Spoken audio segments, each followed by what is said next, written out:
আসসালামু আলাইকুম প্রিয় বাচ্চা কাচ্চা, মেরি পিয়ারি বাচ্চা কাচ্চা, কেমন আছো তোমরা সবাই? তোমরা কেমন আছো? ভালো আছো? ভালো আছো সত্যি? মন ভালো?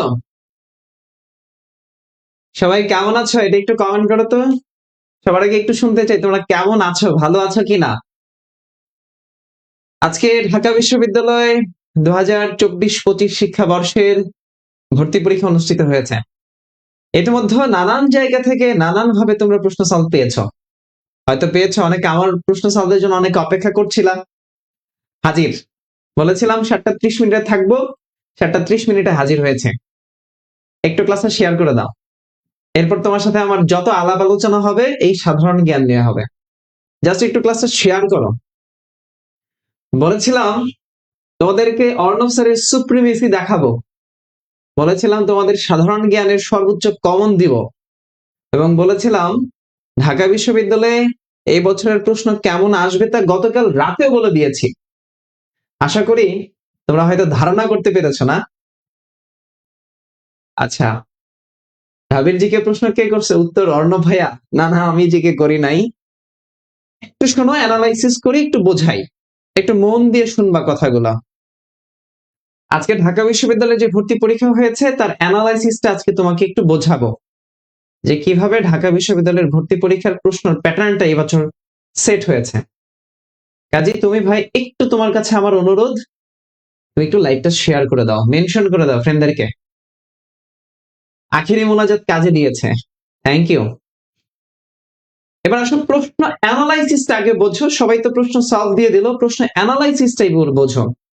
এবছরে ঢাকা বিশ্ববিদ্যালয়ে বাংলাদেশ বিষয়াবলীর একদম বেসিক টপিক, এবছরে ঢাকা বিশ্ববিদ্যালয়ে বাংলাদেশ বিষয়াবলী, কি বললাম ভাই? বাংলাদেশ বিষয়াবলীর বেসিক টপিক, বাংলাদেশ বিষয়াবলীর বেসিক, বাংলাদেশ বিষয়াবলীর বেসিক টপিক থেকে একদম বেসিক বিগত বছরের হুবহু কমন রিপিট আসছে 4টা, 8টা প্রশ্ন। বাংলাদেশ বিষয়াবলীর বেসিক প্রশ্ন আসছে 8টা ঢাকা বিশ্ববিদ্যালয়ে। বাংলাদেশ বিষয়াবলীর, বাংলাদেশ বিষয়াবলীর সাম্প্রতিক প্রশ্ন আসছে 4টা। বাংলাদেশ বিষয়াবলীর সাম্প্রতিক প্রশ্ন আসছে কয়টা? 4টা। একটু মন দিয়ে অ্যানালাইসিসটা শুনবা, ঠিক আছে? কাজে দিবে। বাংলাদেশ বিষয়াবলীর 8টা প্রশ্ন আসছে একদম বেসিক রিপিট প্রশ্ন। বাংলাদেশ বিষয়াবলীর 4টা প্রশ্ন আসছে সাম্প্রতিক ঘটনা থেকে। তার মানে তুমি সাম্প্রতিক এবং বাংলাদেশ মিলে টোটাল প্রশ্ন হয়েছে 12টা। কয়টা প্রশ্ন? 12টা প্রশ্ন হয়েছে। কয়টা প্রশ্ন হয়েছে ব্রাদার? 12টা প্রশ্ন হয়েছে। এইবার আসো আন্তর্জাতিক বিষয়াবলী। আন্তর্জাতিক বিষয়াবলী থেকে একদম বেসিক অ্যাফেয়ার্স, আন্তর্জাতিকের বেসিক থেকে প্রশ্ন আসছে 12টা। আন্তর্জাতিকের বেসিক প্রশ্ন, খেয়াল করো, আন্তর্জাতিক বিষয়গুলির বেসিক প্রশ্নই আসছে 12টা। আন্তর্জাতিক বেসিক কয়টা আসছে? 12টা প্রশ্ন আসছে আন্তর্জাতিক বেসিক। আর আন্তর্জাতিক সাম্প্রতিক প্রশ্ন আসছে 6টা। আন্তর্জাতিক সাম্প্রতিক কয়টা? 6টা। এই বছরে ঢাবিতে কোনো ম্যাথ নাই। এই বছরে ঢাকা বিশ্ববিদ্যালয়ে কোনো মানে সাধারণ জ্ঞানে গত বছরে আমরা দেখি, বিগত সময়ে দেখেছি ম্যাথ আসে, কোনো ম্যাথ আসে নাই। এই বছরে ঢাকা বিশ্ববিদ্যালয়ে 2টা করে আইসিটি প্রশ্ন আসে, আইসিটি আসে নাই। তার মানে একদম পিওর সাম্প্রতিক প্রশ্ন আসছে। এবার কথা শোনো, এই যে সাম্প্রতিক প্রশ্নগুলো যে হয়েছে, এই সাম্প্রতিক প্রশ্নের মধ্যে 90% কোশ্চেন রিপিট। তুমি যদি আমার কথা মানে যদি মনে হয় যে ভাই মিথ্যা বলছে, আমি তোমাকে ধরে দেখায় দিব কোথা থেকে রিপিট আসছে। এই যে 6টা সাম্প্রতিক আন্তর্জাতিকে আসলো আর 4টা সাম্প্রতিক বাংলাদেশ পার্টে আসলো, এইটার মধ্যে 90% কোশ্চেন রিপিট, যেগুলো বিউপিতে আসছে, অথবা ঢাবির চতে আসছে, অথবা আর্মি মেডিকেলে আসছে, অথবা মেডিকেল পরীক্ষা আসছে, অথবা সাম্প্রতিক সময়ে যে চাকরি পরীক্ষাগুলো হলো, ব্যাংকের পরীক্ষা হলো, সেখানে রিপিট প্রশ্ন হয়েছে। তার মানে মোট কথা তুমি যদি বলো 30টা প্রশ্নের মধ্যে আজকের 3 থেকে 4টা প্রশ্ন একদম নতুন প্রশ্ন। যদি বলো যে কয়টা প্রশ্ন ভাই নতুন, ভাষাগতভাবে নতুন কয়টা প্রশ্ন? তাহলে আমি বলবো 3 থেকে 4টা। বুঝাইতে পারলাম? 3 থেকে 4টা প্রশ্ন। কিভাবে আসছে, কোথা থেকে আসছে, কি সাইকোলজি হয়েছে, প্রশ্ন ব্যাখ্যা করব। একটু আমার সাথে থাকো, লাইভ ক্লাসটা শেয়ার করো। প্রশ্ন সলভ তো অলরেডি পেয়ে গেছো, সাইকোলজি বোঝো, খেয়াল করো। প্রশ্নের সাইকোলজি বোঝো, খেয়াল করো। যারা এতক্ষণ ধরে অপেক্ষা করছিল তাদের জন্য ক্লাসটা শেয়ার করে দাও ভাই, ক্লাসটা শেয়ার করে দাও। এবং আমার সাথে তোমরা একমত কিনা একটু আমাকে বলবা। ভাই আপনি না ওই দিন বললেন আপনার প্রতি আগ্রহ দেখালে চান্স হবে না, আজকে তো এক্সাম শেষ, ভালো হয়েছে এক্সাম, চান্স পর যদি আপনার প্রতি আগ্রহ দেখাই তাহলে কি হবে? আচ্ছা দেখেন বোন, আপনি আমার বোন। 1 নম্বর প্রশ্ন দিকে দেখো। প্রশ্ন 1, নিচের কোনটি ব্লু ইকোনমি বা ব্লু অর্থনীতি বা সুনীল অর্থনীতির সাথে জড়িত? ব্লু ইকোনমি বা সুনীল অর্থনীতির সাথে জড়িত টপিকের নাম হচ্ছে বাংলাদেশের সামুদ্রিক সীমা বা সমুদ্র সীমানা, যেটাকে আমরা ব্লু ইকোনমি বলি, সুনীল অর্থনীতি বলি। ব্লু ইকোনমি বা সুনীল অর্থনীতি, এই সুনীল অর্থনীতি বা ব্লু ইকোনমির জনক হচ্ছে গুন্টার পাউলি। 1994 সালে তিনি সর্বপ্রথম এই ব্লু ইকোনমির ধারণা দিয়েছিলেন। তাহলে সর্বপ্রথম ব্লু ইকোনমির ধারণা দিয়েছিলেন গুন্টার পাউলি 1994 সালে। তার একটা গ্রন্থ আছে, 100 ইয়ার্স অফ সলিটিউড, একটা গ্রন্থ আছে তার, সেই গ্রন্থের মধ্যে তিনি এই ধারণাটা দিয়েছিলেন। ব্লু ইকোনমি বা সুনীল অর্থনীতি এটা জড়িত হচ্ছে সামুদ্রিক সম্পদের সাথে। এই টপিকটা বাংলাদেশের ভৌগোলিক সীমানার সমুদ্র বিজয়ের বঙ্গোপসাগরের টপিকের থেকে প্রশ্ন আসছে, একদম বেসিক অ্যাফেয়ার্স, একদম বেসিক অ্যাফেয়ার্স থেকে প্রশ্ন হয়েছে। 1 নম্বর প্রশ্ন। তাহলে ব্লু ইকোনমি সামুদ্রিক সম্পদের সাথে জড়িত, বাংলাদেশের ভৌগোলিক সীমানার বঙ্গোপসাগরের এই জায়গা থেকে টপিক থেকে প্রশ্ন আসছে। আমার আমার আমার পেইড ব্যাচের 8 নম্বর লেকচারের 2য় পর্বের এটা থেকে কমন আসছে এই জিনিসটা। আমরা মেহেজিকে পরে দেখাবো কোথা থেকে আসছে। 2 নম্বর প্রশ্ন। 2 নম্বর প্রশ্ন সাইকোলজি বোঝো ভাই। প্রশ্ন 2, 12 ভূঁইয়া। 12 ভূঁইয়া কারা? যারা বাংলার জমিদার ছিলেন তারা 12 ভূঁইয়া। এই 12 ভূঁইয়া কে? ঈশা খাঁ। 12 ভূঁইয়া কে ছিলেন? ঈশা খাঁ। এই ঈশা খাঁর ছেলে কে ছিল? মুসা খাঁ। 12 ভূঁইয়ার ছেলে ঈশা খাঁ, ঈশা খাঁর ছেলে মুসা খাঁ। এই মুসা খাঁর ছেলে মনোয়ার খান। মুসা খাঁর ছেলেকে মনোয়ার খান। মুসা খাঁর ছেলেকে মনোয়ার খান। এবার বোঝো, তার মানে এতক্ষণ পর্যন্ত আমরা প্রাচীন ইতিহাস পেলাম, 12 ভূঁইয়ার প্রাচীন ইতিহাস পেলাম। এবার খেয়াল করো, এরপরে বললো ঢাকা বিশ্ববিদ্যালয়। তাহলে আমি বলেছি যে বিশ্ববিদ্যালয়ে পরীক্ষা দিব সেই বিশ্ববিদ্যালয়ের রিলেটেড একটা প্রশ্ন আসবে। তার মানে টপিক কিভাবে ঘুরাইছে দেখো। 12 ভূঁইয়ার সাথে ঢাকা বিশ্ববিদ্যালয়ের কি সম্পৃক্ত আছে, সেটার আবার কি আছে ঢাকা বিশ্ববিদ্যালয়ে, সেটা প্রশ্ন আসছে। তার মানে প্রশ্ন 3 ক্যাটাগরিতে আসছে। এটা একটা ক্যাটাগরি হলো ঢাকা বিশ্ববিদ্যালয়ের রিলেটেড, আবার ওই ওই রিলেশনটা প্রাচীন ইতিহাসের মধ্যে কোথায় আছে। তাহলে 12 ভূঁইয়ার ছেলে, 12 ভূঁইয়ার নেতা ঈশা খাঁ, ঈশা খাঁর ছেলে ছিল মুসা খাঁ। এই মুসা খাঁর ছেলের নাম ছিল মনোয়ার খান। এই মনোয়ার খান একটা মসজিদ নির্মাণ করেছেন, যার যেটা হলো মুসা খাঁর মসজিদ, ক্লাসে পড়িয়েছিলাম। তার মানে এটা প্রাচীন ইতিহাস, প্রত্নতত্ত্ব, প্রত্নতত্ত্বের মসজিদ এবং ঢাকা বিশ্ববিদ্যালয়, এই 3 ক্যাটাগরি থেকে প্রশ্ন আসছে। একইভাবে খেয়াল করো, ঢাকা মেডিকেলের প্রশ্ন আসছে 100 টাকার নোটে কার ছবি আছে। 100 টাকার নোটে কার ছবি আছে, এই প্রশ্ন ঢাকা বিশ্ববিদ্যালয়ে এসেছিল। তার মানে দেখো, 12 ভূঁইয়া নেতা ঈশা খাঁ, ঈশা খাঁর ছিল মুসা খাঁ, মুসা খাঁর ছিল মনোয়ার খান। এই মনোয়ার খান তিনি যে মসজিদ নির্মাণ করেছেন সেটা মুসা খাঁর সমাধি কোথায় আছে? তাহলে কার সমাধি রয়েছে? মুসা খাঁর মসজিদ, এই মসজিদের পাশেই তার সমাধি রয়েছে। বলো, কোশ্চেন প্যাটার্ন বুঝতে পেরেছো? প্রশ্নকর্তার সাইকোলজি বুঝতে পেরেছো? প্রশ্নকর্তার সাইকোলজি বুঝতে পেরেছো? যদি বুঝতে পারো তাহলে বলো হ্যাঁ ভাই পারছি, আলহামদুলিল্লাহ। একটু আমাকে কমেন্ট করে জানাও তো ভাই, একটু আমাকে কমেন্ট করে জানাও। প্রশ্নকর্তার সাইকোলজিটা বুঝতে পারলা, যে কোথা থেকে কিভাবে প্রশ্নটা দিল? 2 নম্বর প্রশ্ন, 2 নম্বর প্রশ্ন।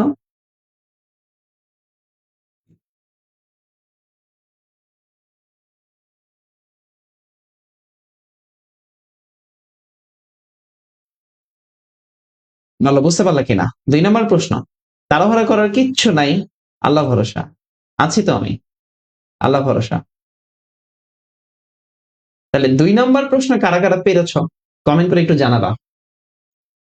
এরপরে আসো 2 নাম্বার প্রশ্নের পরে আসো এরপরে আসো তাহলে একদম বেসিক অ্যাফেয়ার্স রিপিট প্রশ্ন।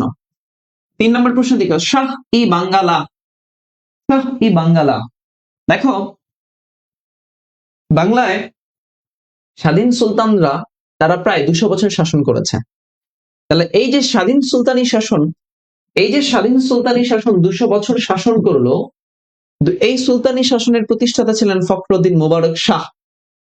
1338 সালে স্বাধীন সুলতানি শাসন শুরু হলো, সেই স্বাধীন সুলতানি শাসন 1538 সালে গিয়ে শেষ হলো।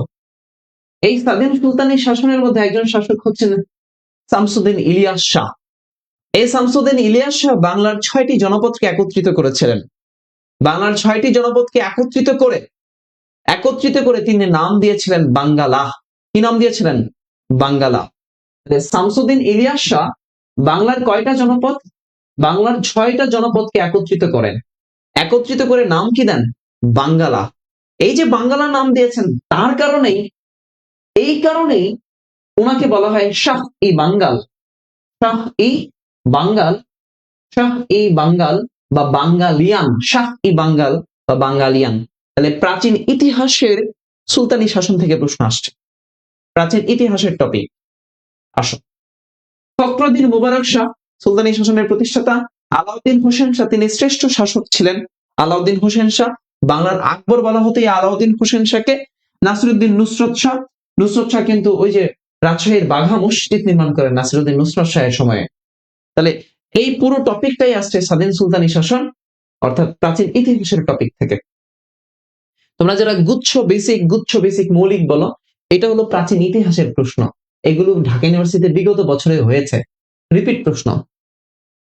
4 নাম্বার প্রশ্নের দিকে তাকাও। 4 নাম্বার প্রশ্ন, আমি বারবার বলেছি ক্লাসে, উপজাতি ক্ষুদ্র নিগোষ্ঠী থেকে একটা প্রশ্ন আসবেই, মাস্ট, মিস যায় না। উপজাতির ক্ষুদ্র নিগোষ্ঠী থেকে একটা প্রশ্ন মাস্ট আসবে, এটা মানে ভুল হওয়ার কোনো সুযোগই নাই। উপজাতি ক্ষুদ্র নিগোষ্ঠী, খেয়াল করো, বাংলাদেশের মুসলিম উপজাতি পাঙ্গন। বাংলাদেশের মুসলিম উপজাতি হচ্ছে পাঙ্গন আর হচ্ছে লাউয়া। পাঙ্গন আর লাউয়া এরা সিলেট অঞ্চলে বসবাস করে। পাঙ্গন লাউয়া বসবাস করে কোথায়? সিলেট অঞ্চলে। পাঙ্গন লাউয়া কোথায় বসবাস করে? সিলেট অঞ্চলে। এই সিলেটে আরো কতগুলো উপজাতি আছে, যেমন সবর, বলেছিলাম ক্লাসে, ব্যতিক্রম উপজাতি সবর। এবারে খাসিয়া আর মণিপুরি। এই খাসিয়া মণিপুরি উপজাতি বসবাস করে কোথায়? সিলেটে। খাসিয়া মণিপুরি, এই যে মণিপুরি উপজাতিরা আছে, মণিপুরি উপজাতি তাদের নাচ বিশ্ববিখ্যাত। মণিপুরি নাচ খুব বিখ্যাত, বিশ্ববিখ্যাত নাচ মণিপুরীদের। এরপরে বলেছিলাম খাসিয়া সম্প্রদায়, তাদের যে গ্রাম আছে এই ছোট গ্রামকে বলা হয় পুঞ্জি। খাসিয়াদের গ্রামগুলোকে কি বলা হয়? ছোট ঘর, ছোট পুঞ্জি। এই খাসিয়ারা এরা মনে করে বিয়ে না করা পাপ। বাড়িতে যদি তুমি খাসিয়াদের বাড়িতে যাও তাহলে তোমাকে তারা পান সুপারি দিয়ে আপ্যায়ন করবে। তাহলে পান সুপারি দিয়ে আপ্যায়ন করে যে উপজাতি তার নাম হলো খাসিয়া উপজাতি। পান সুপারি দিয়ে আপ্যায়ন করে, পান এবং সুপারি দিয়ে আপ্যায়ন করে খাসিয়া। আচ্ছা, এরপরে আসো, তাহলে অ্যান্সার হচ্ছে পাঙ্গন, আমরা জানি মৌলভীবাজারে বসবাস করে। পাংখাবা, বলেছিলাম পাংখাবা। দেখে এই যে মণিপুরি যে উপজাতি আছে তাদের আদি গোত্র, মণিপুরীদের আদি গোত্রই হচ্ছে পাংখাবা, মণিপুরি, পাংখাবা বা মাইতে। বং উপজাতি পার্বত্য চট্টগ্রামে বসবাস করে। খুমি উপজাতি পার্বত্য চট্টগ্রামে বসবাস করে। এগুলো মুসলিম না, কিন্তু মুসলিম উপজাতি পাঙ্গন এবং লাউয়া। বলেছিলাম উপজাতি থেকে একটা প্রশ্ন আসবে, মাস্ট উপজাতি থেকে একটা প্রশ্ন এসছে। এবার আমাকে বলো, বুঝতে পেরেছ? এই প্রশ্নের প্যাটার্ন বুঝতে পেরেছি? প্রশ্নের প্যাটার্ন বুঝতে পেরেছি? প্রশ্নের প্যাটার্ন বুঝতে পেরেছি? আমাকে একটু বলবা, যে যেখান থেকে আজকের এই ক্লাস দেখছো আমাকে একটু বলো, আমি আমার পেইড ব্যাচে এই জিনিস পড়িয়েছি কিনা? আমি আমার পেইড ব্যাচে এই জিনিস পড়িয়েছি কিনা? বলো, ক্লিয়ার কিনা? একটু বলবা 4 নম্বর প্রশ্ন ক্লিয়ার কিনা? 4 নম্বর প্রশ্ন ক্লিয়ার কিনা? একটু বলো 4 নম্বর প্রশ্নটা ক্লিয়ার কিনা? টপিকের নাম হচ্ছে উপজাতি। টপিকের নাম কি ব্রাদার? টপিকের নাম হচ্ছে উপজাতি। টপিকের নাম হচ্ছে উপজাতি ক্ষুদ্র নিগোষ্ঠী। আচ্ছা, এরপরে আসো, আমাকে বারবার বলেছো তোমরা, ভাইয়া মুক্তিযুদ্ধ থেকে প্রশ্ন হবে। ভাই এবছরে মুক্তিযুদ্ধ নিয়ে এত আলোচনা, আমি বলেছি প্রশ্ন হবে। তোমরা বলেছো ভাইয়া মুক্তিযুদ্ধ মনে হয় প্রশ্ন হবে না। আমি বলেছি প্রশ্ন হবে। দেখো মুক্তিযুদ্ধ নিয়ে কি প্রশ্ন হয়েছে। যে সেক্টর 1971 সালে মুক্তিযুদ্ধে বাংলাদেশের নৌবাহিনী যে সেক্টরের অধীনে ছিল, খেয়াল করো মুক্তিযুদ্ধে 11টা সেক্টর, 4টা যুদ্ধ অঞ্চল। মুক্তিযুদ্ধের সেক্টর কয়টা? 11টা। যুদ্ধ অঞ্চল ছিল কয়টা? 4টা। যুদ্ধ অঞ্চল ছিল কয়টা ভাই? 4টা। 4টা যুদ্ধ অঞ্চল। সাবসেক্টর ছিল কয়টা? 64টা সাবসেক্টর। তাহলে তাজউদ্দিন আহমেদ ছিল প্রতিরক্ষা মন্ত্রী। তাজউদ্দিন আহমেদ কি ছিলেন? প্রতিরক্ষা মন্ত্রী। তাজউদ্দিন আহমদ ছিলেন প্রতিরক্ষা মন্ত্রী। তার নির্দেশে এম এ জে ওসমানী কি করেছেন? তার নির্দেশে এম এ জে ওসমানী গোটা বাংলাদেশকে 11টা সেক্টর এবং 64টা সাবসেক্টরে ভাগ করেন। বলেছিলাম জিয়ার খাস 10 বানর ও জনশূন্যতা। জিয়ার খাস 10 বানর ও জনশূন্যতা। জিয়ার খাস 10 বানর ও জনশূন্যতা। জিয়ার খাস 10 বানর ও জনশূন্যতা। জিয়ার খাস 10 বানর ও জনশূন্যতা বলেছিলাম। 11টা সেক্টর কমান্ডারকে মনে রাখার টেকনিক বলেছিলাম। 11টা সেক্টর ম্যাপে পড়িয়েছিলাম। খেয়াল করো 9 নাম্বার সেক্টর। এই 9 নাম্বার সেক্টর ছিল খুলনা অঞ্চল, বরিশাল অঞ্চল। 9 নাম্বার সেক্টর সাতক্ষীরা, এইগুলো ছিল 9 নাম্বার সেক্টরের অধীনে। এবার আসলে 11 নাম্বার সেক্টর ছিল ময়মনসিং। 11 নাম্বার সেক্টর ছিল ময়মনসিং অঞ্চল, টাঙ্গাইল অঞ্চল। 13 বলতে কোনো সেক্টর ছিলই না। 13 বলতে সেক্টর তো 11টা, 13 কোথা থেকে আসবে? তাহলে একটা অপশন অটো বাদ। তাহলে সেক্টর কি কত? 10 নাম্বার সেক্টর, নৌ সেক্টর। উপকূলীয় সেক্টর, নৌ সেক্টর। যে সেক্টরের নিয়মিত সেক্টর কমান্ডার ছিলেন না। কত নম্বর সেক্টর? 10 নম্বর সেক্টর। তাহলে জিআর থেকে জিয়াউর রহমান সেক্টর 1, খা থেকে খালেদ মোশাররফ সেক্টর 2, তালেবস্য থেকে কে এম শফিউল্লাহ সেক্টর 3, দ থেকে সিআর দত্ত সেক্টর 4, তালেবস্য থেকে কাজী শওকত আলী সেক্টর 5, বা থেকে এম কে বাশার সেক্টর 6, নূর থেকে কাজী নুরুজ্জামান সেক্টর 7, ও থেকে আবু ওসমান চৌধুরী সেক্টর 9, জন থেকে আব্দুল জলিল সেক্টর 9, ও থেকে আবু ওসমান চৌধুরী সেক্টর 8, জন থেকে আব্দুল জলিল সেক্টর 9। শূন্য থেকে শূন্য মানে হচ্ছে যে সেক্টরে সেক্টর কমান্ডার ছিলেন না, সেটা হচ্ছে 10 নম্বর সেক্টর, নৌ সেক্টর, নৌবাহিনী কর্তৃক পরিচালিত সেক্টর। আর তা থেকে হচ্ছে আবু তাহের সেক্টর 11। তাহলে 1 নম্বর সেক্টর ছিল চট্টগ্রাম পার্বত্য চট্টগ্রাম কক্সবাজার ফেনী নদী পর্যন্ত। 2 নম্বর সেক্টর ছিল ঢাকা, কুমিল্লা, নোয়াখালী, ব্রাহ্মণবাড়িয়ার আখাউড়া রেল স্টেশন পর্যন্ত।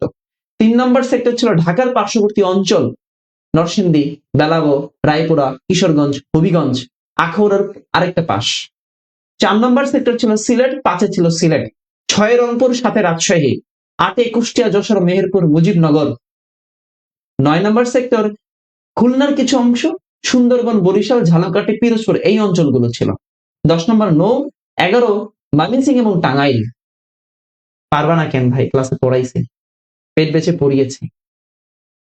আসো কোশ্চেনই বেসিক, প্রশ্নই রিপিট।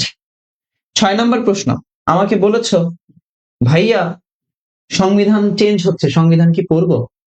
ভাইয়া সংবিধান এবছর আসবে না, পড়া লাগবে না। আমি বলছি হ্যাঁ পড়বা। আমি বলেছি সংবিধানের সাথে জড়িত সংখ্যা আসতে পারে, আমি বলেছি সংবিধানের সাথে জড়িত অনুচ্ছেদ আসতে পারে, আমি বলেছি সংবিধানের সংশোধনী আসতে পারে। তত্ত্বাবধায়ক সরকার, সংবিধানের সাথে তত্ত্বাবধায়ক সরকার আসছে। কি আসছে? সংবিধানের কোন সংশোধনী দ্বারা তত্ত্বাবধায়ক সরকার বিলুপ্ত ঘোষণা করা হয়? সংবিধানের তত্ত্বাবধায়ক সরকার। খেয়াল করো তো, ষোড়শ সংশোধনী, পঞ্চদশ সংশোধনী, চতুর্দশ সংশোধনী, ত্রয়োদশ সংশোধনী। তাহলে সংবিধানের সংশোধনী ক্লাসে পড়িয়েছিলাম।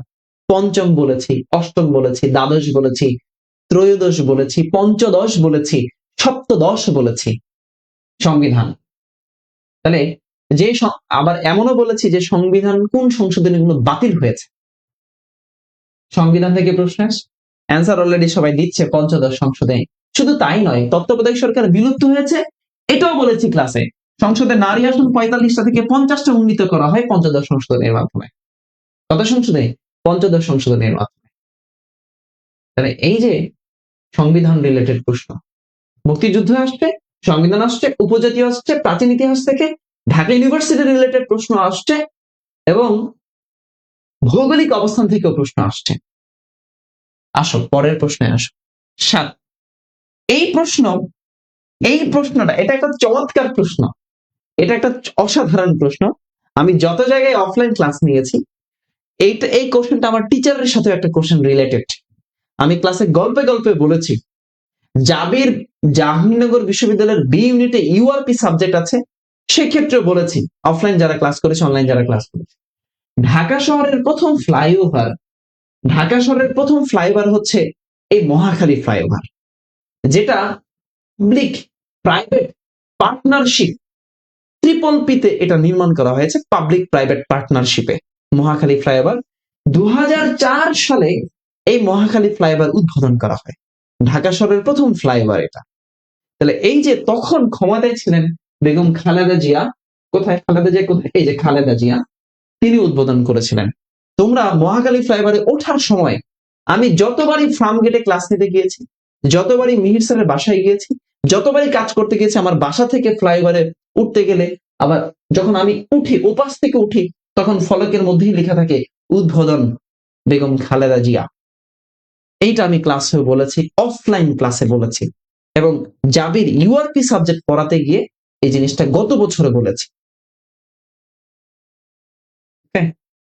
তাহলে দেখো ঢাকা শহরের প্রথম ফ্লাইওভার, এরপরে মেয়র মোহাম্মদ হানিফ ফ্লাইওভারের কথা বলেছে 11.8 কিলোমিটার সর্বোচ্চ flyover mayor Mohammad Hanif flyover.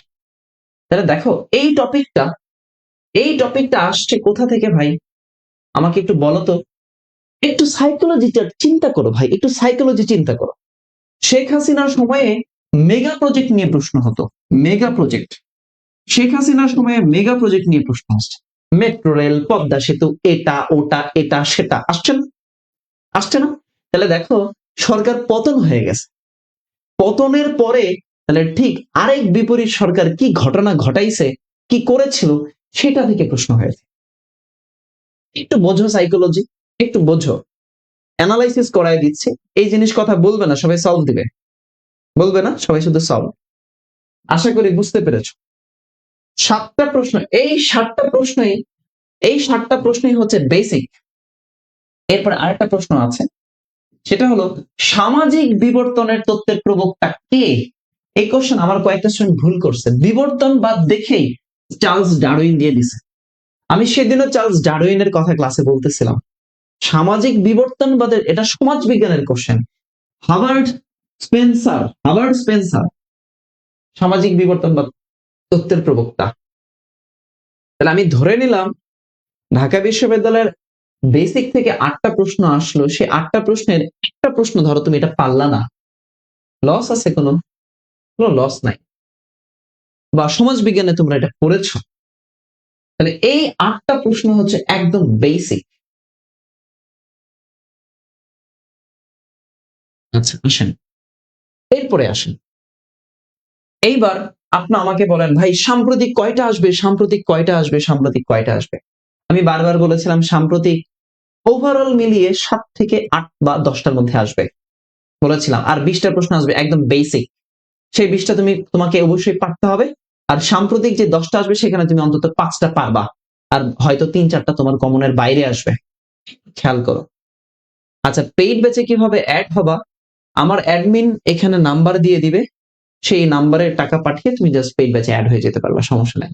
তো আমি উপরে নাম্বার দিয়ে দিচ্ছি 01727998624, জাস্ট এই নাম্বারে হোয়াটসঅ্যাপ করবা, এটা অর্ণব স্যারের নাম্বার, বিকাশে এই নাম্বারে টাকা পাঠিয়ে জাস্ট হোয়াটসঅ্যাপ করে দাও এখনই, টাকা পাঠায় এখনই হোয়াটসঅ্যাপ করে ফেলো যে স্যার আমি ভর্তি হতে চাই পেইড ব্যাচ।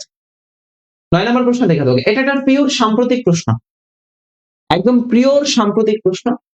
আবু সাইদকে নিয়ে প্রশ্ন হয়েছে গত 2টা পরীক্ষায়। তাহলে আবু সাইদকে নিয়ে অঙ্কিত চিত্রকর্মের নাম উন্নত মমশির হুমায়ুন কবির নামে যে ছেলেটা, সে বানিয়েছে হুমায়ুন কবির। আবু সাইদ জুলাই আন্দোলনের সাথে রিলেটেড টপিক, প্রশ্ন হয়েছে জুলাই আন্দোলন নিয়ে, সাম্প্রতিক পেলাম। 10 নম্বর প্রশ্ন, নিচের কোনটি 3-0 অন্তর্ভুক্ত না? এখন গতকাল আর্ম ফোর্সেস মেডিকেলের প্রশ্ন সলভ করেছি, একই প্রশ্ন আসছে। গতকালকে যে আর্ম ফোর্সেস তোমরা আমাকে বলতেছিলা যে ভাইয়া বারবার ক নাম্বার অপশন আছে, তাহলে এটা শূন্য দারিদ্র, এটা অ্যান্সার বলতে শূন্য দারিদ্র। তাহলে শূন্য দারিদ্র, শূন্য বেকারত্ব, শূন্য নেট কার্বন নিঃসরণ, এই তিনটা হচ্ছে 3 জিরোস।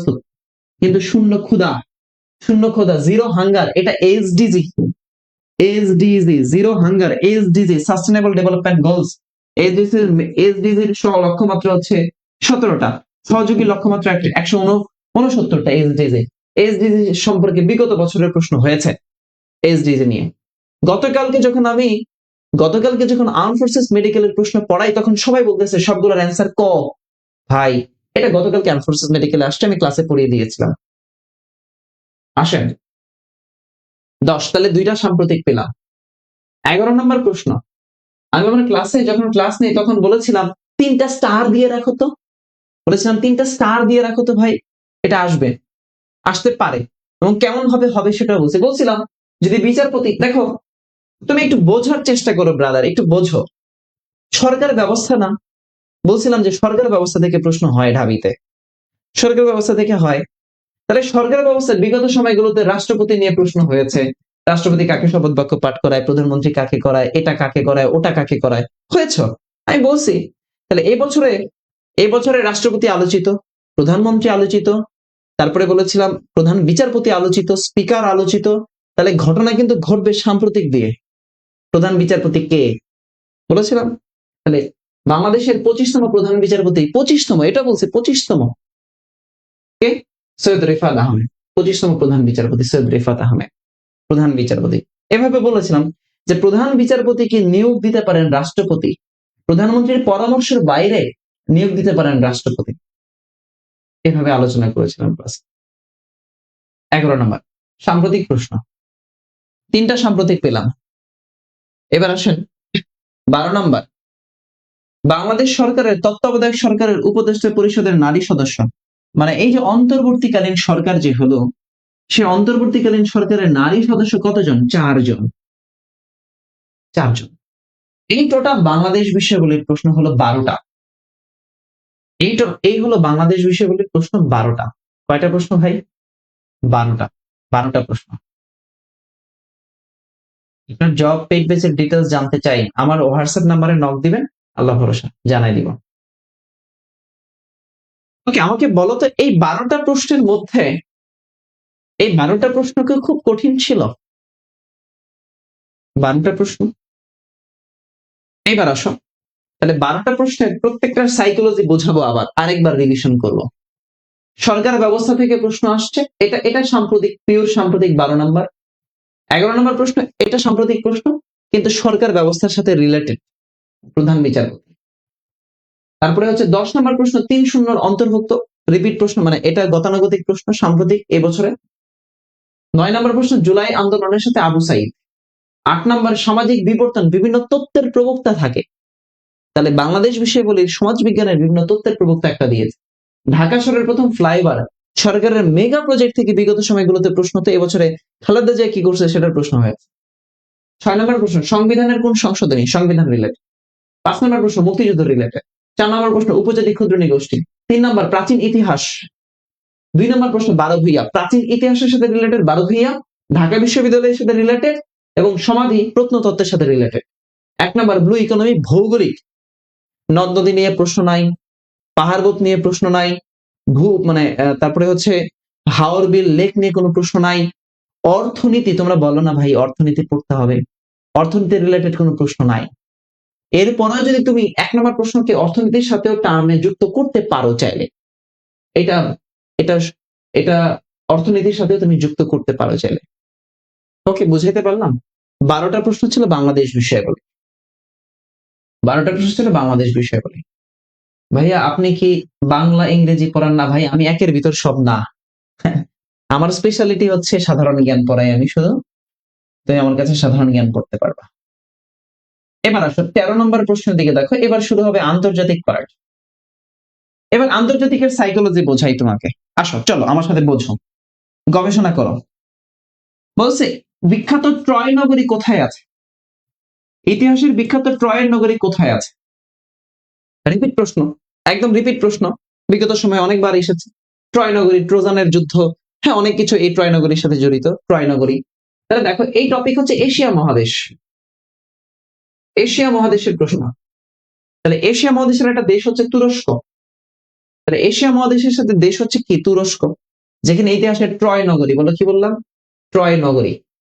তাহলে এই যে ট্রয়ের নগরী আছে কোথায়, তুরস্ক। তুরস্কের রাজধানী হচ্ছে আঙ্কারা, মুদ্রা হচ্ছে লিরা। তুরস্কের আইন মানে তুরস্কের যে সংবাদ সংস্থার নাম হচ্ছে আনাতোলিয়া।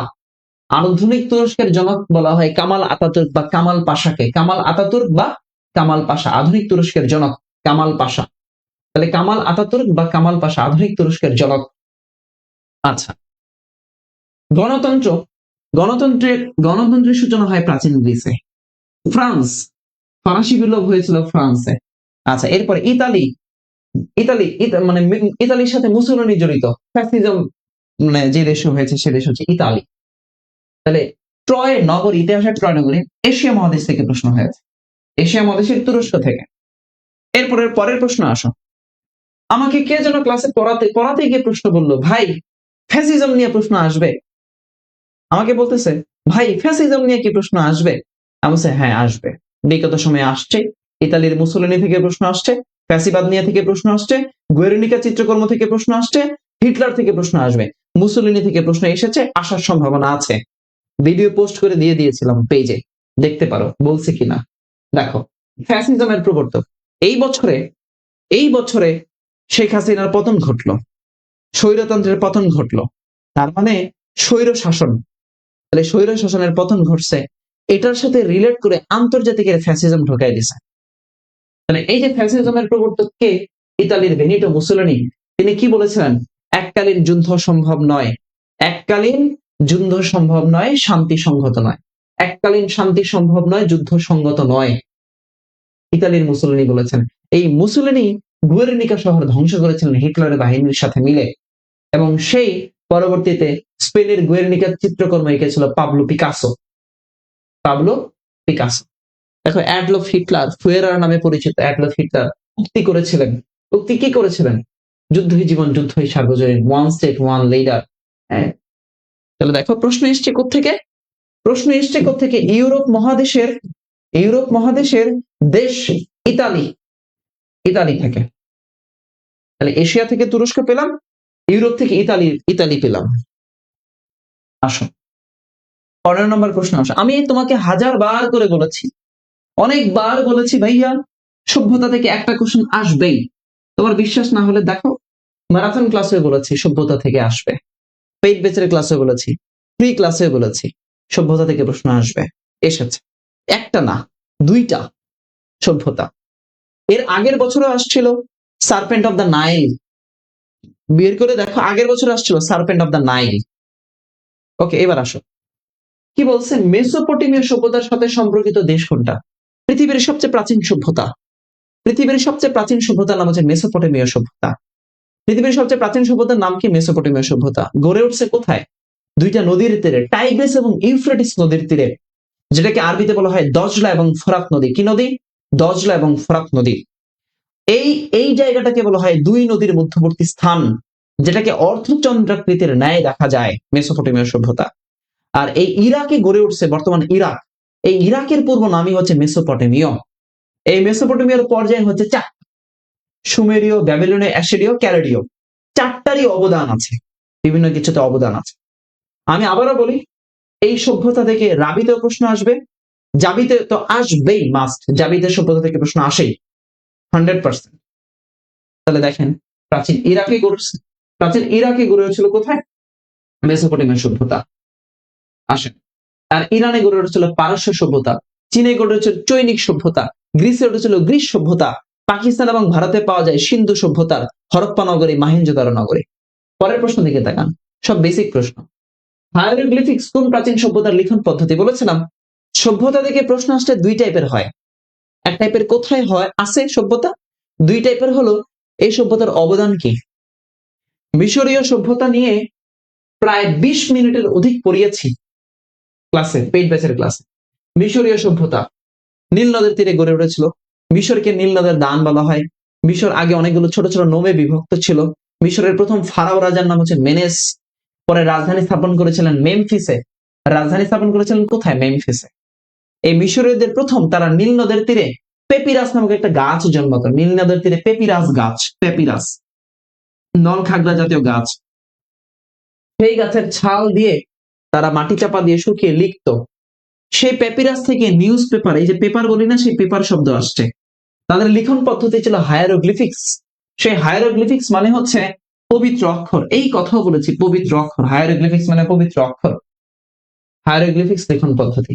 তাহলে মিশরীয়দের লিখন পদ্ধতির নাম হচ্ছে হায়ারোগ্লিফিক্স লিখন পদ্ধতি। প্রশ্ন আসছে এটা। ওকে, আসেন, মিশরীয় লিখন পদ্ধতি আসেন। হো ভাইয়া, আমি আমার ম্যারাথন ক্লাসে বলছি, যারা রাত 3টা পর্যন্ত ক্লাস করছে তাদেরকে বলেছে। ওকে ভাই ফাইন, আপনি 3টা বড় দরকার নাই। আপনি ধরেন যে কোনো আমার ক্লাসে বলবেন, পেট বেচের পড়েন বা যেখানে পড়েন, আমি বলছি যে ভাই দেখো, গত বছরে ফরাসি বিপ্লব থেকে প্রশ্ন আসছে। থেকে গত বছর ফরাসি বিপ্লব থেকে প্রশ্ন আসছে, যে এক রুশু থেকে বলছে স্বাধীনতা, সাম্য, ভ্রাতৃত্ব। ফরাসি বিপ্লবের স্লোগানের প্রবক্তা রুশো। এই বছরেও ফরাসি বিপ্লবের সাথে জড়িত লুই, ফ্রান্সের চতুর্দশ লুই, সেই লুই রাজার উক্তি আসছে, আমি রাষ্ট্র। চতুর্দশ লুই বলেছেন। আমি আমার ক্লাসে বলেছি, লুই, ফরাসি বিপ্লবের যে লুই রাজা, তার উক্তি হচ্ছে আই এম দ্য স্টেট, আমি রাষ্ট্র। চতুর্দশ লুই। এবং একই সাথে এই এই চতুর্দশ লুইয়ের মতো করে আলাউদ্দিন খুলজি বলছে আই এম দ্য স্টেট, আমি রাষ্ট্র, এই কথা বলেছি। একই বলছি, অটোমান বিসমার্ক নীতি গ্রহণ করেছিল ব্লাড এন্ড আয়রন পলিসি। একইভাবে আমি বলছি, অটোমান বিসমার্কের মতো নীতি গ্রহণ করেছে বাংলার এক শাসক গিয়াসউদ্দিন বলবান। গিয়াসউদ্দিন বলবান। দেখেন, একদম বেসিক টপিক। চতুর্দশ লুই, ফ্রান্সের রাজা চতুর্দশ লুই, তিনি বলেছিলেন, যার দ্বিতীয় নিকোলাস, তার পতন ঘটছিল রুশ যুদ্ধে, মানে এই কি বলে এটাকে, এই রুশ বিপ্লবের মাধ্যমে। আচ্ছা, এরপরে আসেন, ওয়ান বেল্ট ওয়ান রোড ইনিশিয়েটিভের প্রবক্তা দেশ চীন। ওয়ান বেল্ট, চীন থেকে আসছে এশিয়া মহাদেশ, চীন থেকে আসছে এশিয়া মহাদেশ থেকে আসছে। মনে আছে, আমার এখনো মনে আছে, বলছিলাম কাঁচা জাম, 2 কোরিয়া, চীন, জাপান, মঙ্গোলিয়া। 2 কোরিয়া, চীন, জাপান, মঙ্গোলিয়া। চীন নিয়ে পড়িয়েছি সেখানে। পড়াতে গিয়ে আমি পেট বেছে, আমার যখন এই বছরের প্রথম ব্যাচ শুরু হয় তখন হোয়াইট বোর্ডে ক্লাস শুরু হয়েছিল। আমার এই বছরে যখন ক্লাস শুরু হয় তখন হোয়াইট বোর্ডে ক্লাস শুরু হয়েছিল। এই সেই হোয়াইট বোর্ডের ক্লাসের 4 নম্বর পর্ব, এশিয়া মহাদেশের 4 নম্বর পার্টে আমি ম্যাপে খুব কষ্ট করে এই রুমে ম্যাপ একে একে পড়াইছিলাম। তখন সে চীন পড়িয়েছিলাম। চীন পড়াতে গিয়ে তখন বলছিলাম, ওয়ান বেল্ট ওয়ান রোড ইনিশিয়েটিভের প্রবক্তা দেশ চীন, নিউ সিল্ক রোডের প্রবক্তা দেশ চীন, পোলার সিল্ক রোডের প্রবক্তা দেশ চীন, এশিয়ার ইলেকট্রনিক বজ্রাগারের দেশ বলা হয় চীনকে। আজকে পরীক্ষা এটাই আসছে। আসেন, এরপরে আসেন, আমাদের পেইড ব্যাচে যারা ভর্তি হবেন তাদের জন্য বলি সহজ কথা, আপনি জাস্ট লাইভে থেকে থেকে যদি ভর্তি হতে চান, লাইভে থেকে ভর্তি হতে যদি চান, 01727998624, আপনি এই নাম্বারে বিকাশে টাকা পাঠাবেন 1020 টাকা। আমাদের next batch Jagannath, Jahangirnagar, Khulna, SUST, Comilla, Rajshahi, তারপরে হচ্ছে বরিশাল, সকল বিশ্ববিদ্যালয় আমি পড়াবো। আমি আপনাকে গ্যারান্টি দিলাম, আপনাকে চান্স পাওয়ার দায়িত্ব আমার। সাধারণ জ্ঞানে 10টা কোশ্চেন আসলে 10টা 10-এ কমন ফলানোর দায়িত্ব আমার। 10টা কোশ্চেন আমি আপনাকে কমন ফলায় দেখাবো ক্লাস এবং মিহির জেকে বই থেকে। আল্লাহ ভরসা, আল্লাহ ভরসা। আসেন, এখনো তো আখিরি মোনাজাত বাকি আছে। 19 নম্বর প্রশ্ন, এশিয়া মহাদেশ থেকে আসছে, জাতিসংঘ থেকে আসছে। জাতিসংঘ বিশ্ববিদ্যালয় কোথায় আছে? জাতিসংঘ বিশ্ববিদ্যালয় আছে টোকিও, জাপান। Tokyo, Japan. আর জাতিসংঘ শান্তি বিশ্ববিদ্যালয় আছে কোস্টারিকা। জাতিসংঘ শান্তি বিশ্ববিদ্যালয় আছে কোথায়? কোস্টারিকা। জাতিসংঘ শান্তি বিশ্ববিদ্যালয় কোথায়? কোস্টারিকা।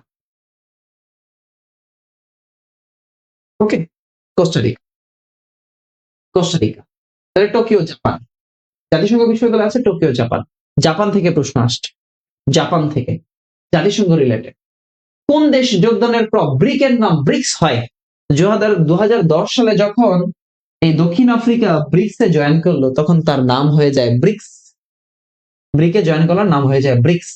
তার মানে আমরা একটা প্রশ্ন পেয়েছি সংস্থা থেকে, একটা প্রশ্ন পেলাম সংস্থা থেকে। কোথা থেকে ভাই? সংস্থা থেকে। একটা প্রশ্ন পেয়েছি সংস্থা থেকে।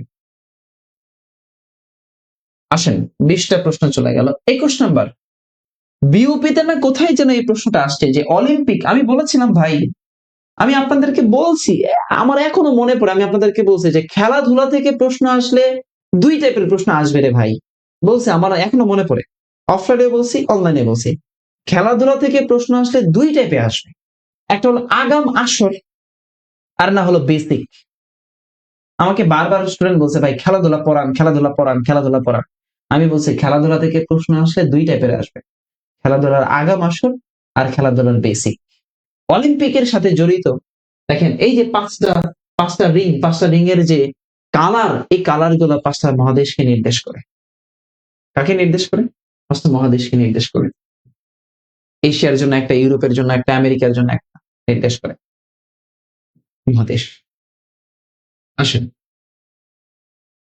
22 নম্বর প্রশ্ন, একদম এশিয়া মহাদেশের পাকিস্তান থেকে প্রশ্ন আসছে। ভাই এখন প্রশ্ন হতে পারে পাকিস্তান থেকে এই প্রশ্নটা কেন দিল?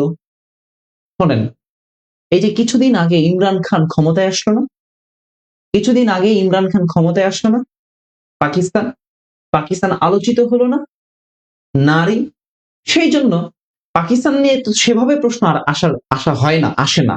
সেই জন্য প্রশ্ন কিভাবে আসছে? মুসলিম বিশ্বের প্রথম নারী প্রধানমন্ত্রী, নারীদের অবদান নিয়ে প্রশ্ন আসছে। মুসলিম বিশ্বের প্রথম নারী প্রধানমন্ত্রী, বুঝাতে পারলাম? মুসলিম বিশ্বের প্রথম নারী প্রধানমন্ত্রী নিয়ে বেনজির ভুট্টো। নারী প্রধানমন্ত্রী কে? বেনজির ভুট্টো। মুসলিম বিশ্বের প্রথম নারী প্রধানমন্ত্রী বেনজির ভুট্টো। আচ্ছা, মেঘবতী সুকর্ণপুত্রী হচ্ছে, মেঘবতী সুকর্ণপুত্রী আহমেদ সুকর্ণের মেয়ে মেঘবতী সুকর্ণপুত্রী, শিরিন এবাদী নোবেল বিজয়ী, ইরান থেকে শিরিন এবাদী। পাকিস্তান, এশিয়া মহাদেশের পাকিস্তানের জায়গা থেকে প্রশ্ন আসছে। ওকে, এই প্রশ্নটা যুক্তরাষ্ট্রের, আমি আপনাদেরকে কি বলছিলাম ভাই? আমার কথা একটু চিন্তা করেন তো, মনে করেন তো অর্ণব ভাই যা বলছিল তা হয়েছে কিনা। আমি আপনাদেরকে বলছিলাম যে দেখেন, এই বছরে ডোনাল্ড ট্রাম্প ক্ষমতায় এসছে, মার্কিন প্রেসিডেন্ট হচ্ছে। হয় মার্কিন প্রেসিডেন্ট নির্বাচন থেকে আসবে, হয় electoral college vote, Los Angeles বা কোন জায়গায় ইলেকট্রাল কলেজ ভোট বেশি, বা মার্কিন প্রেসিডেন্ট কবে শপথ গ্রহণ করেন, এই টাইপের প্রশ্ন আসতে পারে। মার্কিন প্রেসিডেন্ট রিলেটেড কিছু একটা প্রশ্ন আসতে পারে, ভালো করে দেখবেন ঠিকই প্রশ্ন আসছে। মার্কিন প্রেসিডেন্টের সাথে জড়িত মার্কিনের যে দুইটা দল, একটা হচ্ছে ডেমোক্রেটিক আর হচ্ছে রিপাবলিক, সেই রিপাবলিক দল, এটা একটা বেসিক কোশ্চেন, রিপাবলিক দলকে বলা হয় গ্র্যান্ড ওল্ড। তাহলে রিপাবলিকান যে পার্টি আছে, সেই রিপাবলিকান পার্টিকে বলা হয় গ্র্যান্ড ওল্ড, কারণ এই বছরে ডোনাল্ড ট্রাম্পের নির্বাচনী প্রতীক বা নির্বাচনের ইস্তেহার make America great again slogan, তারপরে ছিল ইস্তেহার ছিল প্রজেক্ট 25। তাহলে দেখেন ডোনাল্ড ট্রাম্প রিলেটেড বেসিক প্রশ্ন আসছে, বেসিক প্রশ্ন। বুঝাইতে পারলাম কি ভাই? সাইকোলজি বুঝছেন? আসেন, শুধু গাদার মধ্যে খাটলে পড়লে হবে না, মানে শুধু ব্যাংকের ছাতার মতো অনলাইন প্ল্যাটফর্মে গিয়ে দাঁড়িয়ে থাকলে হবে না, প্যাটার্ন বুঝে পড়তে হবে। বুঝতে পারলেন? ব্যাংকের ছাতার মতো অনেক প্ল্যাটফর্ম হয়ে গেছে, সব জায়গায় গিয়ে গা ভাসিয়ে দিলে মানে প্রশ্ন কমন পাবেন না, প্রশ্ন সাইকোলজি ধরতে পারবেন না। ধরার জন্য ভালো জায়গায় পড়তে হবে, জেনে বুঝে পড়তে হবে। আসেন 24 নম্বর, গ্লোবাল ভিলেজ।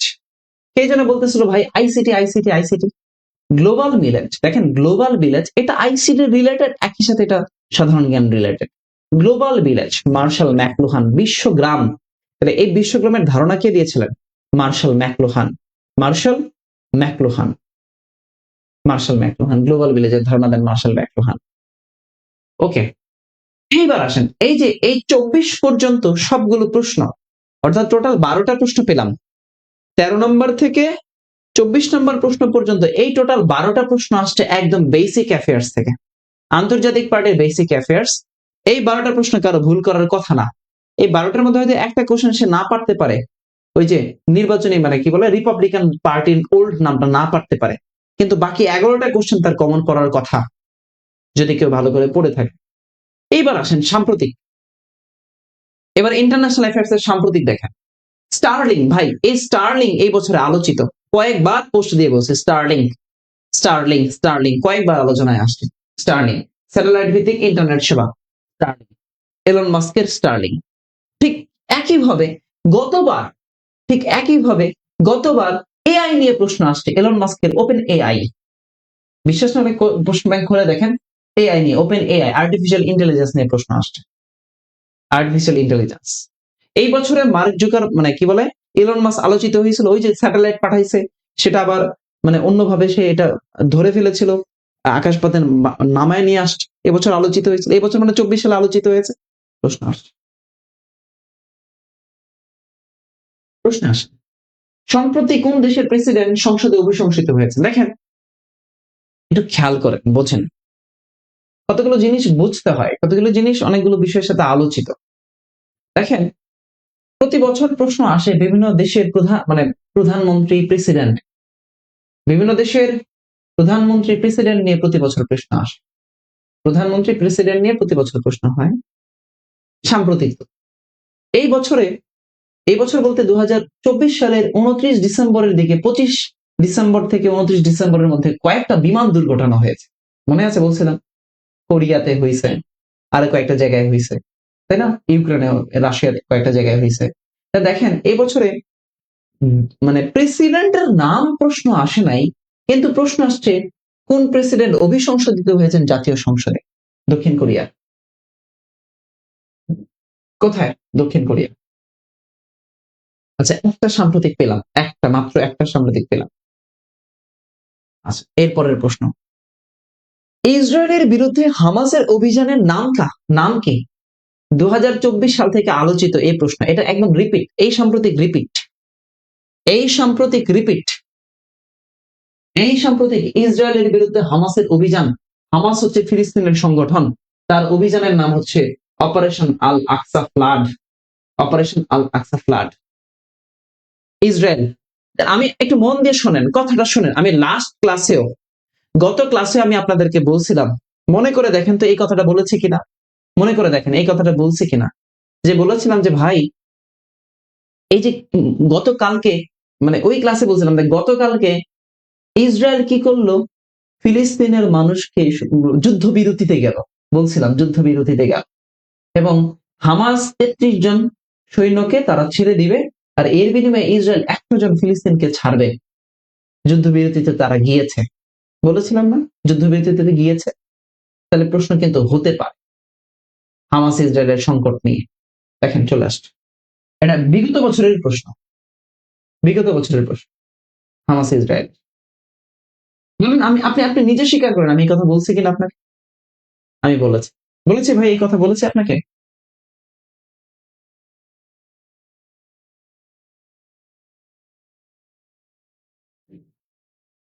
এই কথা বলেছিলাম, বলেছিলাম, একটু একটু স্বীকার করবেন, বলেছিলাম, যারা ক্লাস দেখছেন তারা গতবারও ঢাবিতে আসছে। সিরিয়ার প্রেসিডেন্ট বাশার আল আসাদের ক্ষমতাচ্যুত নেতৃত্বদানকারী বিদ্রোহ সংগঠনের নাম কি? বাশার আল আসাদ এবছর আলোচিত হয়েছে। প্রশ্ন হলো, তাহলে দেখেন, বাশার আল হায়াত তাহরির আল শাম, হায়াত তাহরির আল শাম, বাশার আল আসাদ।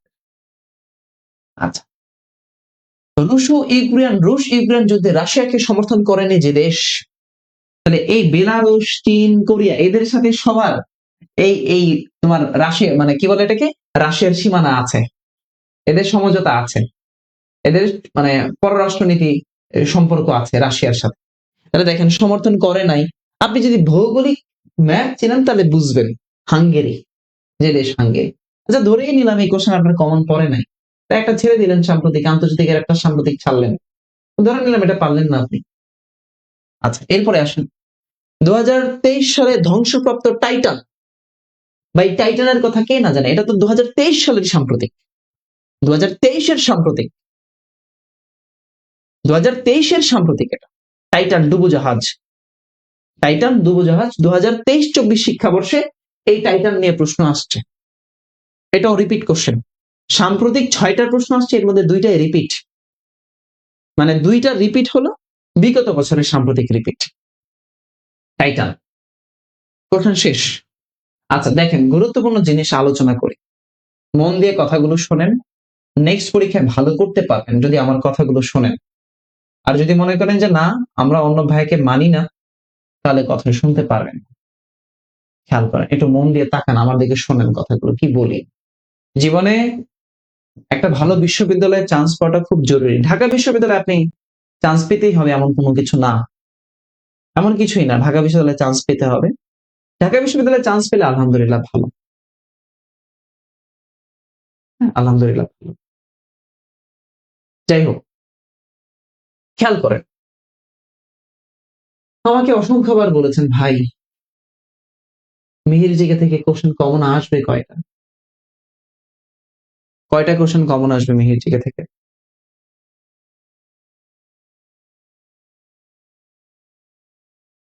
একটু আমাকে বলেন তো, আমার ক্লাস ঠিকঠাক মতো চলছে?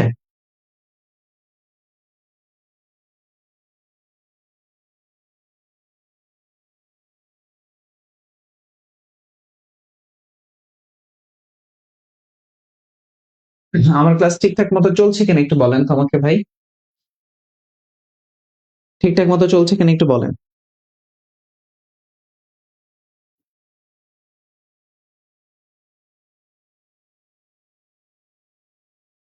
একটু আমাকে বলেন ঠিকঠাক মতো আটকে যাচ্ছে, জাস্ট মিনিট, আটকে ঠিক হয়ে যাবে ইনশাআল্লাহ। আটকে যাচ্ছে, ঠিক হয়ে যাবে ইনশাআল্লাহ। ভিডিও আটকে যাচ্ছে, ঠিক হয়ে যাবে ইনশাআল্লাহ।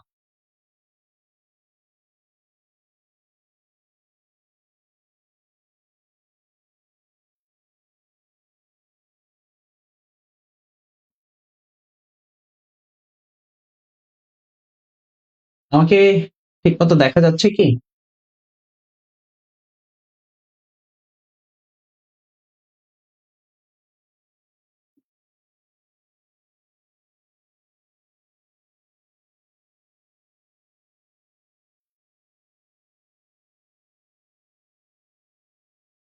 ওকে, একটু বলেন তো ভাই, আমাকে শোনা যাচ্ছে কিনা, দেখা যাচ্ছে কিনা?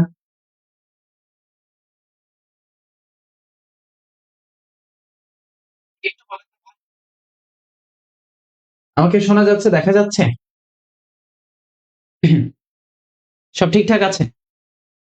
আপনি বলছেন ব্লু ইকোনমি, আপনার কাছে যদি সাজেশন থাকে, আপনার কাছে যদি সাজেশন থাকে আসেন, পৃষ্ঠা নাম্বার 39 নাম্বার পৃষ্ঠায় ব্লু ইকোনমি সুনীল অর্থনীতি হলো সমুদ্র অর্থনীতি। তাহলে সমুদ্র অর্থনীতি মির জিকে ফাইনাল সাজেশনের পৃষ্ঠা নাম্বার 39-এ বেসিক অ্যাফেয়ার্স ব্লু ইকোনমি থেকে প্রশ্ন। আচ্ছা, এরপরে আসেন, ইতিহাসের বিখ্যাত ধ্বংসপ্রাপ্ত ট্রয় নগরে অবস্থিত তুরস্কে, 2 নাম্বার কোশ্চেন। 3 নাম্বার, এলন মাস্কের স্টার লিংক স্যাটেলাইট ভিত্তিক ইন্টারনেট সেবা ফাইনাল সাজেশনের 26 নাম্বার পৃষ্ঠায় আছে। ফাইনাল সাজেশনের 26 থাকলে আপনি বের করে দেখেন মিথ্যা কিনা সত্যি। এরপরে আসেন, মিশরের সভ্যতায় হায়ারোগ্লিফিক্স মিশীয় লিখন পদ্ধতি 119 নাম্বার পেজে ফাইনাল সাজেশনের। আসেন, প্রশ্ন নাম্বার সাম্প্রতিক পৃষ্ঠা হচ্ছে 14, ইতালির মুসোলিনি তার নিজের আন্দোলনের প্রতীক হিসেবে, ইতালির মুসোলিনি, এই যে দেখেন ফ্যাসিবাদ, ফ্যাসিবাদ, ফ্যাসিজম, ইতালির মুসোলিনি। ওকে, এর পরের প্রশ্ন, শামসুদ্দিন ইলিয়াস শাহের উপাধি শাহ ই বাঙ্গাল, পেজ নাম্বার 46। মেজিকে ফাইনাল সেশন হাতে নেন, নিয়ে বের করে দেখেন। আচ্ছা, এরপরে আসেন, আমরা এখনো দাগানো গুলো দেই নাই, আমি জাস্ট আপনাদের কোশ্চেন আউট করে দিচ্ছি। আমরা কয়টা দাগানো আসছে এখনো কিন্তু পোস্ট করি নাই, আমি জাস্ট ক্লাস শুরু করার জন্য আমি কিন্তু মানে ই করেছি, এখনো অফিসিয়ালি আমরা কিন্তু পোস্ট করিই নাই, করবো আজকে রাতে একটু পরে। দেখেন, মেসোপটেমিয়া সভ্যতা কোথায় গড়ে উঠেছিল? টাইগ্রিস নদীর তীরে ইরাকে। মেসোপটেমিয়া সভ্যতা ইরাক। চতুর্দশ লুই বলেছেন আমি রাষ্ট্র, পেজ নাম্বার 107। ফাইনাল সাজেশন বের করেন, পেজ নাম্বার 107। আসেন, মুসলিম উপজাতি পাঙ্গন ও লাউয়া একটা লাইন উপজাতি, পেজ নাম্বার 68 বাংলাদেশ পার্টের 68, পেজ নাম্বার 68। আসেন, 10 নম্বর সেক্টর একটা লাইন উপকূলীয় সেক্টর, পেজ নাম্বার 57 57। এরপরে আসেন, বৈষম্য বিরোধী ছাত্র আন্দোলনের প্রথম শহীদ আবু সাইদকে নিয়ে অঙ্কিত চিত্রকর্ম উন্নত মমশিরের শিল্পী শহীদ কবির, পেজ 14, পেজ 14। আসেন, পঞ্চদশ সংশোধনী 2011 সালে হয় তত্ত্বাবধায়ক সরকার বিলুপ্ত, পেজ নাম্বার 64, পেজ নাম্বার 64।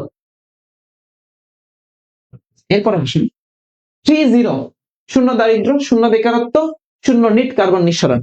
ভাই মোটা বই না, ভাই মোটা বই না, মোটা বই না ভাই, ভাই একটা বই থেকে দেখাচ্ছি ভাই, সত্যি কথা বিশ্বাস করেন, শুধু ফাইনাল সাজেশন দেখাচ্ছি, মোটা বই দেখাচ্ছি না, শুধু ফাইনাল সাজেশন দেখাচ্ছি। মোটা বই থেকে 30টার মধ্যে আমি আপনাকে 28টাই কমন দেখাইতে পারবো ইনশাআল্লাহ, মোটা বই থেকে।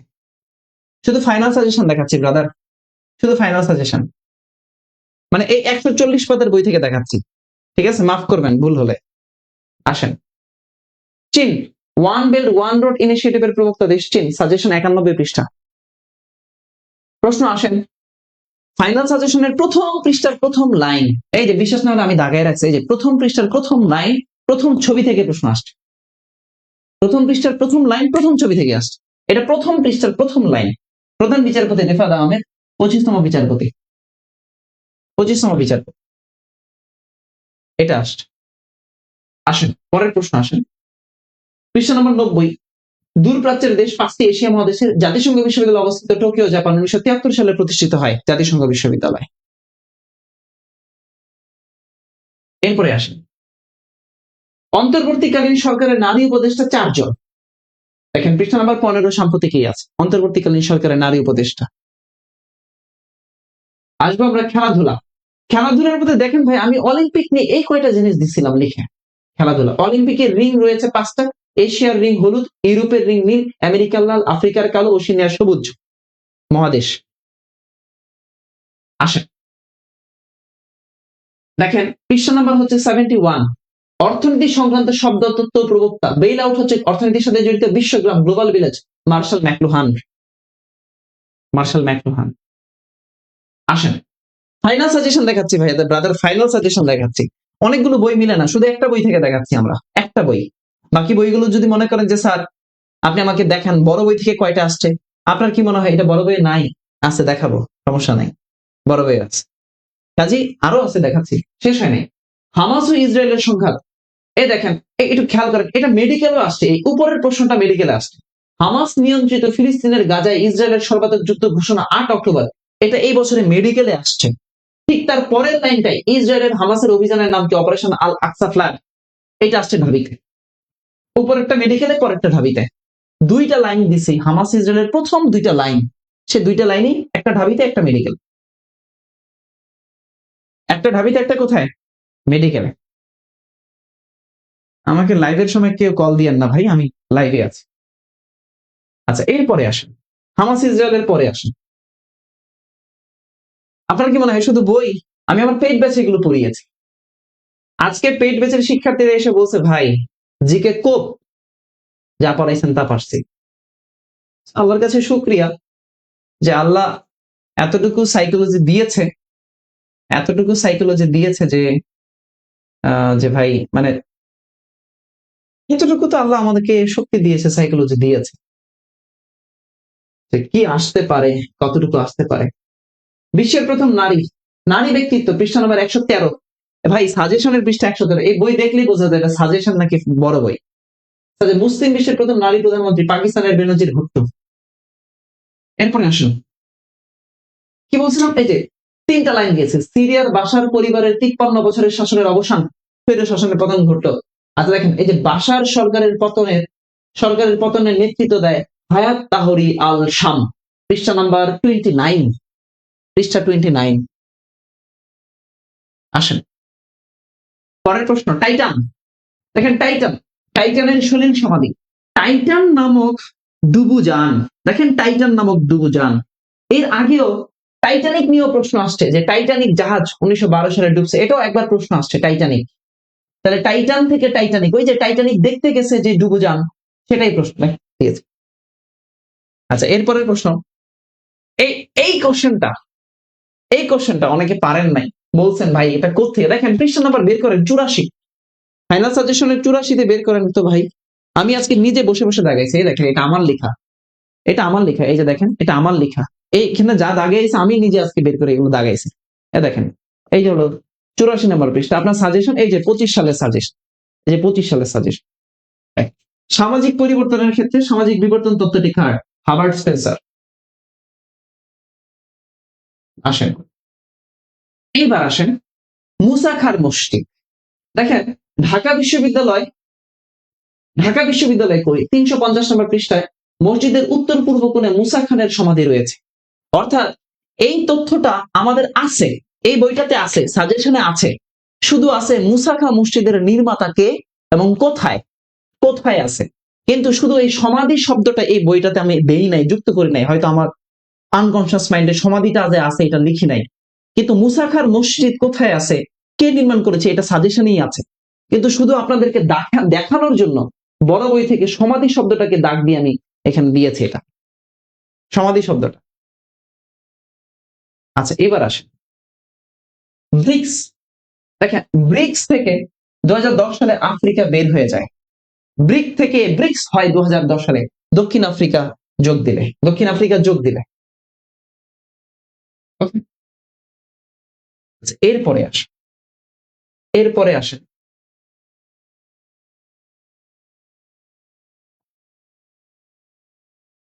এরপরে আসেন ভাই, বেগম রোকেয়া সাখাওয়াত হোসেনের গ্রন্থ কে না জানে রে ভাই? বেগম রোকেয়া সাখাওয়াত হোসেনের গ্রন্থ কে না জানে? মতিচুর, সুলতানার স্বপ্ন, অবরোধ, বাসিনী, পদ্মরাগ, কে না জানে বলেন তো? কে না জানে মতিচুর, সুলতানার সন্ত? এখন প্রশ্ন, আপনি আমাকে যদি কন যে স্যার আপনি দেখান কোনটা বেগম রোকেয়ার গ্রন্থ না, এইভাবে হুবহু দেখান, এটা কি সম্ভব? হয় তিনটা তার গ্রন্থ দেখাইতে হবে, একটা না সেটা দেখাইতে হবে। তাহলে দেখেন, মতিচুর, অবরোধ বাসিনী, মতিচুর, অবরোধ বাসিনী, সুলতানার স্বপ্ন, পদ্মরাগ, অবরোধ বাসিনী, মতিচুর, এগুলো সবগুলো বেগম রোকেয়ার গ্রন্থ। গ্রন্থ না কোনটা? পদ্ম গোখরা ছিল, পদ্ম গোখরা। পদ্ম রাগ আছে, পদ্মরাগ তার গ্রন্থ, কিন্তু পদ্ম গোখরা তার গ্রন্থ না। বেগম রোকেয়া মানে কি বলে, রোকেয়া সাখাওয়াত হোসেনের গ্রন্থ। আসেন, আচ্ছা, এরপরে তাহলে আপনি আমাকে যদি প্রশ্ন করেন ভাই কয়টা কোশ্চেন দেখাইছেন, কয়টা কোশ্চেন দেখাইছে বলেন? 28টা প্রশ্ন দেখিয়েছে। আরো একটা কোশ্চেন ইনশাল্লাহ আমরা খুঁজতেছি, পাবো ইনশাল্লাহ, আল্লাহ ভরসা। তো দেখেন, আমি আপনাকে যেটা বলতে চাই, সাজেশনটা যারা এখনো নেন নাই, ফাইনাল সাজেশনটা যারা এখনো নেন নাই, তারা সাজেশনটা নেন ভালো করে। এরপরে যদি মনে করেন অর্ণব ভাইয়ের ক্লাস করব, অর্ণব ভাইয়ের ক্লাস করব ভাই, অর্ণব ভাইয়ের ক্লাস করব, তাহলে আপনি অর্ণব ভাইয়ের ক্লাস করেন, ঠিক আছে? দেখেন ভাই, ভাই আর না, আমার কষ্টের বুকটা ফালা হয়ে যাচ্ছে। কেন ভাই কষ্টে? তাহলে দেখেন, ঢাকা বিশ্ববিদ্যালয়ে আপনাকে সাধারণ জ্ঞানে 30-এ 30 পাইতে হবে না। সাধারণ জ্ঞানে আপনাকে 30-এ 30 পাইতে হবে না ব্রাদার। সাধারণ জ্ঞানে আপনাকে 30-30 পাইতে হবে না। আমি আবার বলি, আপনি সাধারণ জ্ঞানে ঢাকা ইউনিভার্সিটিতে 25 পান না রে ভাই, আপনার ঢাবিতে ভালো হয় নাই, ওকে ফাইন, দরকার নাই, বাদ, ঢাবি শেষ।